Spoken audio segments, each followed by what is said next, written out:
ini tuh positif sekali bagi kami para orang tua murid, bisa menjalin perkenalan yang baik antar orang tua dan guru-guru.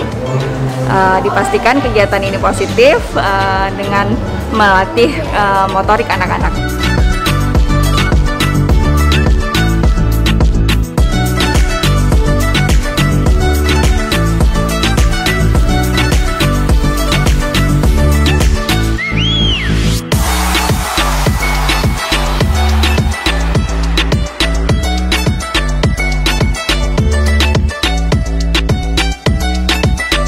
Hari ini alhamdulillah ada acara family meetup di Sekolah Fatih.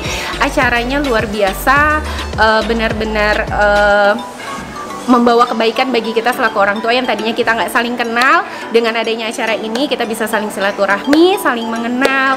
Harapan saya ke depannya mudah-mudahan acara ini terus ada, mudah-mudahan lebih banyak lagi yang datang supaya ikatan silaturahmi kita selaku antar orang tua murid semakin erat, semakin saling mengenal, dan mudah-mudahan ke depannya semakin banyak lagi yang datang supaya kita bisa saling mengenal dan bisa menjadi satu keluarga besar di Sekolah Fatih. Saya juga mengucapkan terima kasih banyak untuk guru-guru dan keluarga besar Fatih yang sudah memberikan acara ini yang sangat baik.